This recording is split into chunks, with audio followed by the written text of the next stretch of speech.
সরকারের হস্তক্ষেপে নয়, দুদক স্বপ্রণোদিত হয়েই এনবিআর এর ৬ কর্মকর্তার বিরুদ্ধে অনুসন্ধান শুরু করেছে বলে জানিয়েছেন অর্থ উপদেষ্টা ডক্টর সালেউদ্দিন আহমেদ। সোমবার সচিবালয়ে অর্থ বিভাগের মনিটরিং সেলের কর্মসূচির উদ্বোধন শেষে এই কথা বলেন তিনি। অর্থ উপদেষ্টা বলেন, পোর্ট বন্ধ করে এনবিআর কর্মকর্তাদের আন্দোলন অগ্রহণযোগ্য ছিল। এতে দেশের অনেক ক্ষতি হয়েছে। সরকারি কর্মচারী হয়ে তারা এটা করতে পারেন না। জাতীয় স্বার্থে কখনো এমনটি করা উচিত হয়নি তাদের। এখন স্বচ্ছতার সাথে কাজ করলে কারো বিরুদ্ধে ব্যবস্থা নেওয়া হবে না। পক্ষপাতিত্ব ছাড়া কাজ করে যাওয়ার আহ্বানও জানান অর্থ উপদেষ্টা। বলেন, স্থবিরতা কাটিয়ে এনবিআরে আবার কাজের গতি পাওয়ায় সন্তুষ্ট সরকার। দুদকও আমাদের ব্যাপার না, দুদক দেখবে যদি ফ্যাক্ট থাকে ইস্যু করবে।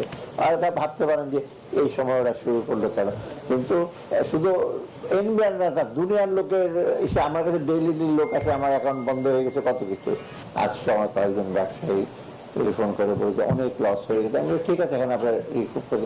এটা কিন্তু কোনো ক্রমেই কিন্তু গ্রহণযোগ্য না। এটা সরকারের সাথে একটা ইস্যু থাকতে পারে, কিন্তু একটা জাতীয় স্বার্থে একদম বন্ধ করে দেয় একটা সার্ভিস, এটা কোনো যুক্তিটা গ্রহণযোগ্য। বান্ডেল থাকলে প্রতি সেনমানিতে টাকা বাঁচবে। বিকাশ সেনমানি বান্ডেল কিনে জিতুন প্রতি লেনদেনে।